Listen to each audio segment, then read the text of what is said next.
ఈరోజు మనం బాపట్ల జిల్లాలో సూర్యలంక బీచ్ మీద ఉన్నాము.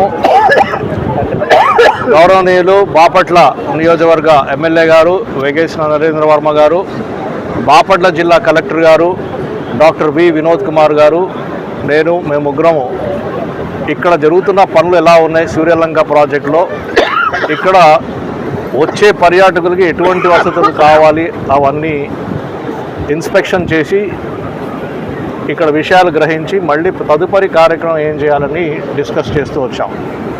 చూస్తూ ఉంటే ఇక్కడ దూరం నుంచి వచ్చే పర్యాటకులు చాలామంది ఇక్కడ తమిళనాడు నుంచి వచ్చేవాళ్ళు కనిపించారు, హైదరాబాద్ నుంచి వచ్చే కనిపించారు, పాజిటివ్ ఫీడ్బ్యాక్ ఇచ్చారు, ప్లస్ ఏమి చేయాలో కూడా చెప్పారు. అవన్నీ మేము ఫీడ్బ్యాక్ జాగ్రత్తగా తీసుకుని ముందుకు వెళ్తూ ఉన్నాం. మరి మిత్రులారా, మీ అందరికీ తెలిసిన విషయమే, మరి కూటమి ప్రభుత్వంలో BJP, Telugu Desam party, Janasena party 3 పార్టీలు కలిసి కూటమి ప్రభుత్వం ఏదైతే ఏర్పాటైందో, ఈ కూటమి ప్రభుత్వం పరంగా అక్కడ ఢిల్లీలో మన ప్రియతమ ప్రధానమంత్రి గారు శ్రీ నరేంద్ర మోదీ గారు, మన రాష్ట్రంలో మన బిలవర్డ్ ముఖ్యమంత్రి గారు శ్రీ నారా చంద్రబాబు నాయుడు గారు, అందరూ జనసేన పార్టీ పవన్ కళ్యాణ్ గారు బ్రహ్మాండమైన ప్రణాళికలతో అన్ని రంగాల్లో మంచి అభివృద్ధి సంక్షేమం తీసుకొస్తున్నారు.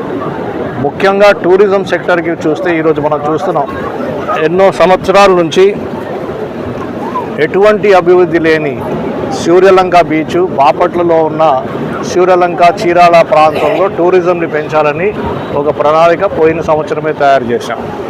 మన ప్రియతమ ముఖ్యమంత్రి గారి ఇచ్చిన గైడెన్స్ ప్రకారము ఢిల్లీలో మన టూరిజం మంత్రి, కేంద్ర మంత్రి గజేంద్ర సింగ్ షేకావత్ గారితో 3-4 కలిసి ఈ ప్రాజెక్టు తీసుకురావాల్సి వచ్చింది. మన అదృష్టం ఇది. ఎందుకు అంటే మనం రాష్ట్రం నుంచి సబ్మిట్ చేసిన ప్రపోజల్స్ 3, ఈస్ట్ గోదావరి ఒకటి, బాపట్ల ఒకటి, కడపలో ఒకటి. కానీ అక్కడ బడ్జెట్ లేక 100 కోట్లు ఈస్ట్ గోదావరి, 100 కోట్లు కడపకు పోయి బాపట్లకి రాలే, మిస్ చేశారు. అంటే బడ్జెట్ లేక సెంట్రల్ గవర్నమెంట్లో.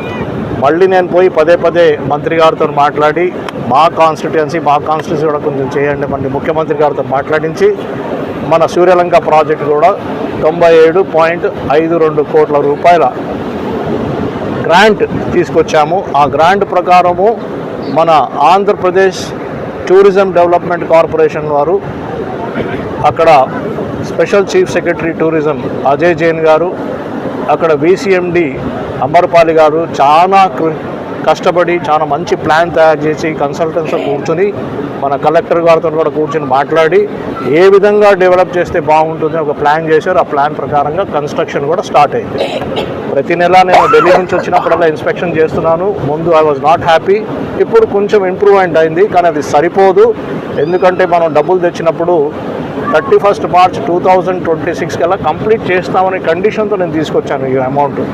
సో ఇంకా స్పీడప్ చేసి ప్రజలకి, పర్యాటకులకి బ్రహ్మాండమైన ఫెసిలిటీస్ మనం తయారు చేసి, ముఖ్యంగా ఇక్కడ లోకల్గా ఉన్న మనం అందరం వచ్చే ప్రయాణికులకి వేరే చోటు నుంచి వచ్చిన, ఎందుకంటే మనం అతిథి దేవోభవ అంటాం, వాళ్ళని జాగ్రత్తగా మంచిగా చూసుకోవడము.